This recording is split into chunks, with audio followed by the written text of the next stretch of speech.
natin ang diwa ng bayanihan, mga OFW mula sa bansang Singapore na kilahok sa Balik Bayanihan Walk na inilunsad ng Philippine Bayanihan Society. Si Renjo Moriquillo magbabalita. Ang bayanihan ay isang kaugalian ng mga Filipino na nagpapakita ng pagtutulungan, pagkakaisa at pagdadamayan. Sa modernong panahon ngayon ay maaaring masabing naging moderno na din ang pagkakaroon ng bayanihan. Ang pagtitipon ng mga Pilipino sa isinagawang Bayanihan Walk ng Philippine Bayanihan Society Singapore ay layuning ipakita ang kahalagahan ng pagkakaisa at pagmamahal sa bayan. Ayon kay Attorney Ranbir Kumar Singh, presidente ng Philippine Bayanihan Society Singapore o PBSS, itinatag ito noong Agosto 2001 upang magkaroon ng tambayan o lugar ang mga Pilipino sa Singapore.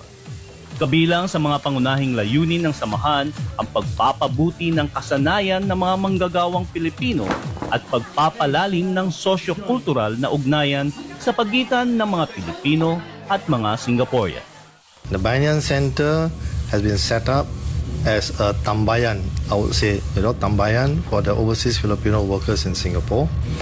And in this tambayan, we run a whole range of classes which are of interest to the Filipino community in Singapore. At the same time, to provide a forum for the social and cultural activities as well. Ang Philippine Bayanihan Walk ay nagkaroon ng iba't ibang aktibidad tulad ng Zumba. Gayon din ang mga dance at singing performance ng mga voluntaryo sa naturang okasyon. Bukod dito, nagkaroon din ng mga booth at iba't ibang organisasyon at sponsors na nag-aalok ng impormasyon tungkol sa kanilang mga serbisyo at proyekto at nagkaroon rin ng parapol rito. Layunin ng Bayanihan Walk ang pag-isahin ang diwa ng bayanihan ng mga Pilipino sa Singapore at makalikom ng sapat na halaga sa pagpapatuloy ng operasyon at pagpapanatili ng Bayanihan Center. It's one of the good initiatives to get Filipinos together. And we raise also money for running the center. No?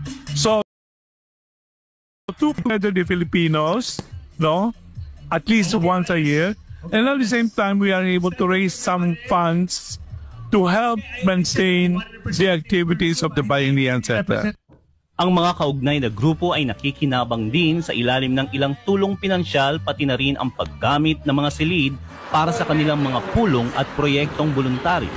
Ang Bayanihan Center ay nagbibigay daan sa mga Pilipino na makisama ng malaya sa ilalim ng iisang bubong.